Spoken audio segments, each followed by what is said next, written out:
ఒకవైపు ఏపీలో YSR Congress party graph పడిపోయింది 2% ఆల్రెడీ డౌన్ అయిపోయిందని చెప్పేసి సీ వాటర్ సర్వే ఏదో చెప్పింది.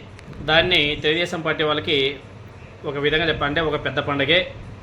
వాళ్ళకి సపోర్ట్ చేసే కొన్ని యూట్యూబ్ ఛానల్స్ కొంతమంది వైసీపీని తిడుతూ కూటమి పార్టీలను పొగిడేస్తున్నారు. ఇంకా వైసీపీ పార్టీ అయిపోయింది, నెక్స్ట్ రాబోయే 2029 ఎన్నికల్లో ఓన్లీ సింగిల్ డిజిట్స్ మాత్రమే పరిమితం అవుతుంది. గతంలో వచ్చారంటే ఓట్ షేర్ కన్నా ఇప్పుడు 2% తగ్గిపోయింది, కూటమికి 2% పెరిగిపోయింది. వైసీపీలో ఇప్పటి వరకు ఎటువంటి స్పందన లేదు, యాక్టివ్గా లేరు. కూటమి చేసే తప్పులను వీళ్ళు ఎత్తి చూపలేకపోతున్నారు.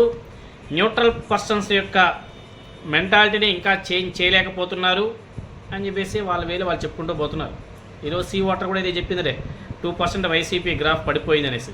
ఎనీహౌ ఒకవేళ నిజంగానే జరిగి ఉంటే వైసీపీ వాళ్ళు కొంచెం యాక్టివ్గా పనిచేసిన అవసరం కూడా ఉంది. ఎందుకంటే కూటమి అంటే దాన్ని ఢీకొనడం అంటే అంత ఈజీ కాదు.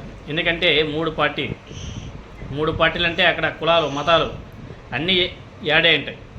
దానికి తోడు ఇంకా షర్మిల ఇంకా చాలా ఉంటాయిలే. కాబట్టి వాళ్ళని ఢీకొని గెలవడం అంటే వైసీపీ కూడా అంత ఆషామాషా అయితే కాదు. చాలా స్ట్రాంగ్గా ఉండాలా, చాలా గట్టిగా కష్టపడాలి.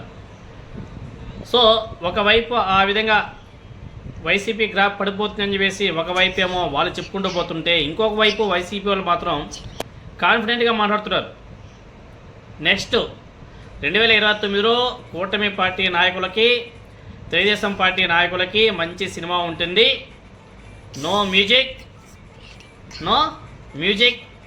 నో ఫైట్స్, ఓన్లీ స్మూత్గా వెళ్ళిపోతుంది సినిమా అని చెప్పేసి ఆయన మాజీ ఎంపీ మోదుగుల వేణుగోపాల్ రెడ్డి గారు మాట్లాడడం జరిగింది. ఒకసారి ఆయన మాట్లాడారు, మీరు కూడా వినండి.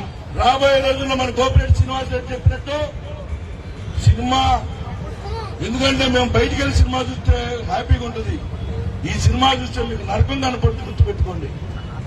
అందుకని దానికి స్క్రిప్ట్ కూడా నేను అప్పుడే చెప్పాను, బాబాయ్ రేపు వచ్చే సినిమా ఎట్లా చూపించాలనేటువంటి దాని మీద రచన, దర్శకత్వం, నిర్మాత, సంగీతం, కూర్పు అన్ని నువ్వే చేయాల్సినటువంటి బాధ్యత నీ మీద ఉంది. అందుకని వాడు మేధావులను కలుసుకుని రోజు రాసుకుంటా ఉన్నాడు. అప్పుడైతే కంపల్సరిగా అధికారంలోకి వస్తే సినిమా ఎట్లా చూపించాలనేటువంటిది మంచి సినిమా చూపిస్తాం. మ్యూజిక్ ఉండదు, సౌండ్ ఉండదు, కానీ బయటకు వచ్చినప్పుడు చింతామణి నాటకం అంటారు, కొట్టింది లేపిందని అన్నట్టు అట్లా లేపి